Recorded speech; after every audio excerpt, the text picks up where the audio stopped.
Religion is changing fast in America.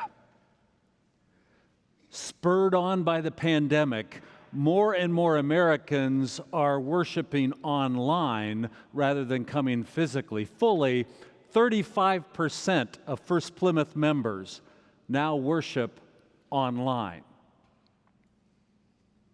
But make no mistake, it will keep changing fast. With Zuckerberg pouring billions upon billions of dollars into creating the metaverse, the technologies will keep shifting. It will be a much more immersive experience created through virtual reality technologies, so that even in just a few years, Americans worshiping by watching the sanctuary on a flat screen will look like those families huddled around the radio in the 1930s. It's going to change fast to a much more immersive experience. Just a few weeks ago, it happened for the first time. A human being was tricked by virtual reality. Get this. They put the VR helmet on this guy. It had a clear screen in front of him so that he could see out into the room. They brought him into the laboratory, let him look around, and then very slowly they replaced the actual room with a virtual reality without telling him. And he didn't know. He thought he was still in the room. Oh, it will be changing fast. Virtual reality does exactly what you already do now. You know, your brain is in a dark cave, and you are creating this reality. Oh, if you ask a cognitive neuroscientist, they will call what you are creating now a neurohallucination, because you have no windows into the real world. Your photoelectric cells in your eyes are just sending electricity to a brain in a dark cave, and then you're creating this hallucination. Your ears just detect differences in sound pressure, turn that into an electrical signal, and send it to your brain. You're creating this. Are you really here right now?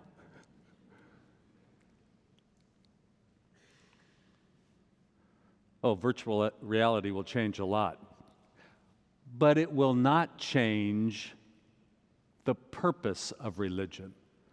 Oh, we'll participate in religion in different ways. But the deep purpose of religion remains the same. So let me remind you of it.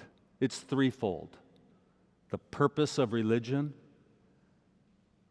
is to align your soul with the truth. And two, to develop your most noble traits. And three, to create beloved community. Oh, let me remind you of the purpose. This is not changing. To align your soul with truth. Christians believe that God is love, and that this infinite consciousness of love we call God created all of reality, so that when you love, you are placed in harmony with the essence of reality. That's not metaphor or poetry. We literally mean when you love, you are placed in accordance with the essence of all things. That's not symbol or metaphor. You know, Christians can quibble a lot about what in the Bible to take literally or symbolically, or what aspects of theological doctrine do you take literally or as fictionalized speech or poetry. Sure, we can talk about all of that, but the essential claim is literally true. When you love, your soul is aligned with reality. That's not poetry. That's true. And secondly, that religion is positioned to try to draw you to your highest virtues. You could be kinder and wiser. You could become more unattached from your fears and anxieties. Religion holds you in high expectation. Culture is mostly a tyranny of low expectations and just hopes we don't hurt one another and can sort of get along. Religion is drawing you to the highest, most noble traits. You could be kinder and wiser. And thirdly, religion, its purpose is to create beloved community where there is fairness, equity, justice. We are in right relationship.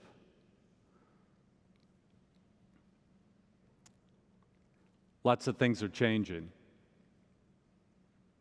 Those aren't. The Apostle Paul, in the letter to the Galatians, thought religion was losing its purpose. It was falling into just mere legalistic or ritualistic observances. It was creating these sort of puritanical personality types. It lost its way. He was trying to make religion better, true to its purpose.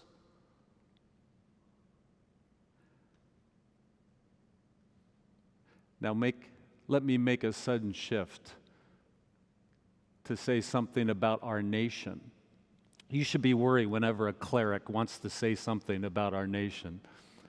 First, you should be worried that any minister is trying to conflate their own religion with our country. This is a land, thankfully, of many religions.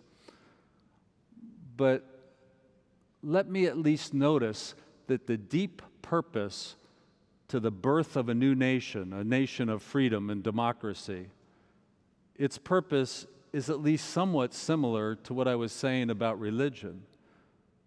That a nation is birthed to be a free nation, it is birthed to help the flourishing of persons, to give them opportunity and freedom, and then also to create justice for all, liberty and justice for all.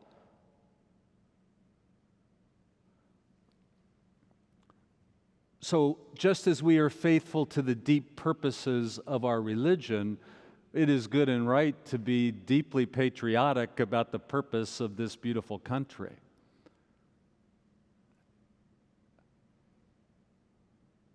But do you notice now that something has happened to our discourse?